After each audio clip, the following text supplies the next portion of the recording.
해양환경 잔류성 오염물질 관리기술 및 해양환경 기준 고도화 개발 기획 연구의 책임을 맡은 한양대학교의 문효방입니다. 다육신을 포함한 다양한 잔류성 오염물질이 해양 생태계로 유입될 경우 해양 생물에게 또한 궁극적으로는 수산물을 이용하는 사람에게 다양한 종류의 독성 영향을 일으키고 있습니다. 이러한 잔류성 오염물질을 비롯한 유해물질을 관리하기 위한 법적 수단은 환경 기준치를 과학적으로 잘 설정해서 운영하는 노력들이 필요하다고 할 수 있습니다. 이렇게 설정된 기준치의 준수 여부를 제대로 관측하고 법적인 규제에 따른 전후의 효과 분석 등을 위해서는 통합적 모니터링 시스템이 반드시 필요하다고 할 수 있습니다.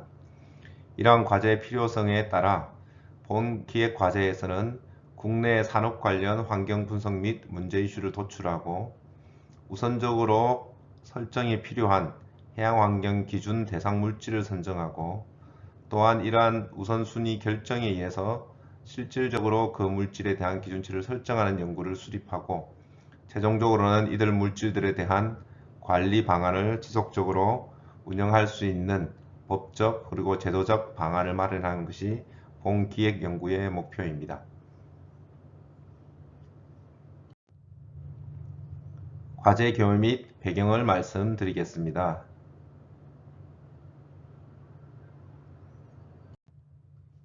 잔류성 오염물질은 환경 중에 잔류성과 생물 농축성, 장거리 이동성, 강독성의 특성을 가진 물질들을 종합해서 이야기합니다. 이러한 특성 중에서 장거리 이동성은 그 물질을 사용하지 않은 국가나 혹은 남극이나 북극까지도 이동이 가능하기 때문에 이러한 물질은 자국의 규제법에 의해서 화학물질 관리는 불가능합니다. 따라서 국제협약인 스톡홀름 협약에 의해서 잔류성 오염물질은 관리되고 있고 2001년에 12종, 2009년 이후에 18종, 현재도 여러 개의 물질들이 팝스 후보 물질로 검토가 되고 있습니다.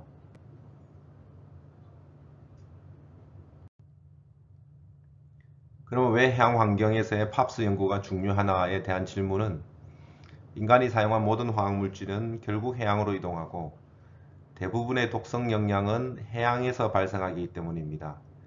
보이는 그림처럼 고등학교 교과서에 실린 이 그림은 전 세계적으로 잘 알려진 독성 영향의 사고들입니다. 즉, 피해 동물인 흰돌고래가 면역 기능이 저하된 것은 사람이 사용해서 개발했던 팝스 중 하나인 PCB라는 물질 때문인 것이 잘 보여지고 있습니다.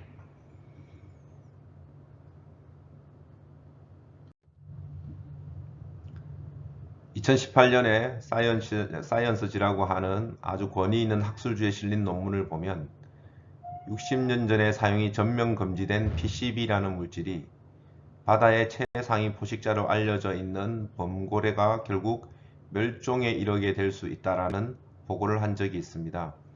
매우 아이러니한 것은 PCB라는 물질은 더 이상 어느 산업에서도 생산하고 있지 않음에도 불구하고 이 물질의 강력한 잔류성과 생물 농축성으로 인해서 아직까지도 해양 생태계에 다양한 종류의 영향을 주고 있다는 것입니다.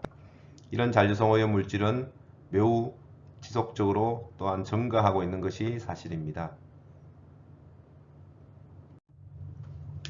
뿐만 아니라 우리나라 국민이 섭취하는 수산물 안에 포함되어 있는 PCB와 DDT 역시 50년, 60년 전에 사용이 금지된 물질로 인해서 우리나라 평균 국민이나 남성, 여성 모든 연령층에서 암이 발생할 가능성이 있다는 것은 매우 충격적인 이야기입니다. 따라서 이런 해양에서의 잔류성 오염물질을 잘 관리하는 것은 해양 생태계 보존에 필수적일 뿐만 아니라 인간의 건강을 보호할 수 있는 매우 필수적인 노력이라고 할 수가 있습니다.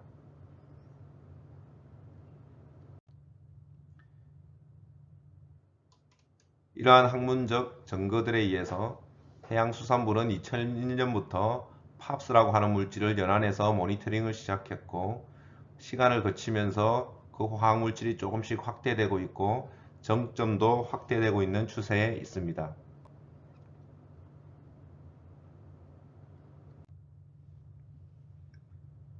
실제로 우리나라 해양수산부의 과제로 수행되었던 저희 연구실의 결과를 보면 우리나라 연안의 퇴적물에서 발견되어진 그 농도는 PCB, DDT, PAH와 같은 팝스의 농도가 기존에 알려져 있는 전 세계 퇴적물 기준치를 매우 상회하고 있는 결과를 보여주고 있어 실제로 이들 물질이 해양 생태계에 다양한 영향을 미칠 가능성이 있는 결과를 잘 암시하고 있다고 할 수 있습니다.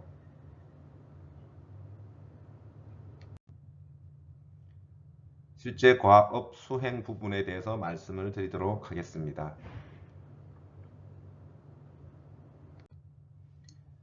기획과제를 준비하면서 저희는 중분류의 개념에서 6개 혹은 7개의 카테고리를 만들었습니다. 먼저 해양환경 기준의 우선순위의 대상물질의 선정의 방법론과 그리고 실제로 선정된 물질들의 기준치를 설정하는 연구 내용, 그리고 이 기준치 설정에 근거한 화학적 모니터링 기술의 고도화와 생물학적 영양 모니터링의 기술을 장착하고 고도화시키는 내용을 포함시키는 것을 제안하고자 합니다. 또한 이렇게 화학적 그리고 생물학적 모니터링을 통합해서 운영할 수 있는 방법에 대해서 제안하고 이렇게 마련되어진 모든 내용들이 법적으로 힘이 있게 만들기 위해서는 유해성 평가라고 하는 제도적 시스템이 필요하고 또 이런 내용들을 정책적으로 활용하고자 하는 내용으로 나누어서 기획 연구를 수행하고자 합니다.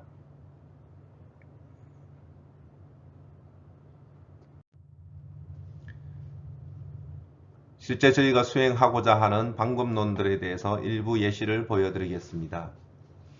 해양환경 기준의 설정이 필요한 우선순위 대상 물질은 일반적으로 알려져 있는 학술적인 근거뿐만 아니라 우리나라 수준에 맞는 우리나라 해양환경이나 생태계에 아주 적합한 실용적 근거를 함께 포함해서 어떤 물질을 기존 모니터링 물질에 추가해서 해야 되는지를 잘 결정하고 이 물질들에 대한 기준치를 설정할 수 있는 안들을 마련하도록 하겠습니다.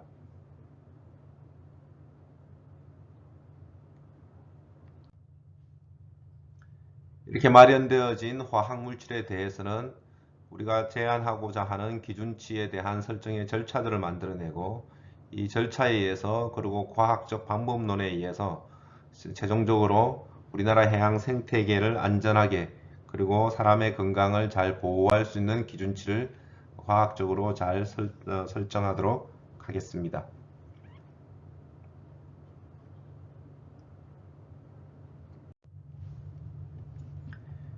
지금까지는 대부분 화학물질의 모니터링과 그 물질들의 기준치 설정에 관해 말씀드렸다면 실제로 우리나라 연안에 서식하고 있는 다양한 종류의 생물들은 다양한 화학물질에 의해서 영향을 받고 있음에도 불구하고 아직까지는 모니터링 시스템이 부재하고 있기 때문에 이런 생물 영양 측정을 위한 다양한 바이오마커들을 이용해서 우리나라 실정에 맞고 그리고 해양 생태계의 생물들을 잘 보호할 수 있는 바이오마커 모니터링 시스템 구축을 진행을 하는 기획 연구를 수행하도록 하겠습니다.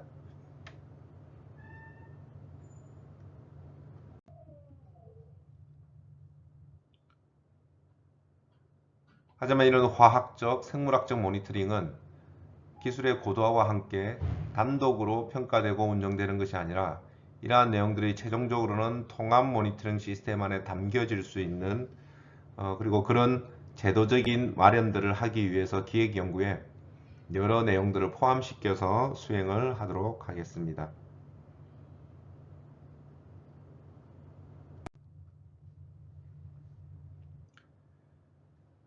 유해물질의 환경 기준과 관리 기술은 결국은 법과 제도에 의해서 제대로 운영이 되어야 됩니다. 기획연구 수준에서도 이미 정책의 전문가 그리고 법 제도의 전문가들을 포함시켜서 저희가 개발하고자 하는 저희가 제안하고자 하는 기술 중 과학적 기술들은 진단과 평가 관리라고 하는 그 수단을 어떻게 정책적으로 활용할지에 대한 내용을 충분히 고찰해서 이런 연구가 진행되어야 된다고 최종적으로 제안을 하고자 합니다.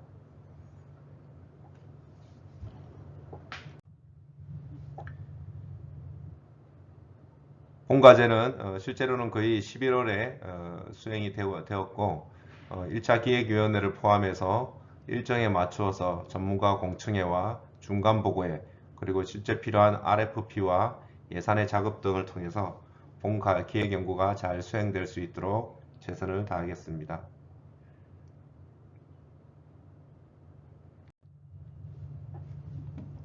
네, 발표를 들어주셔서 감사합니다.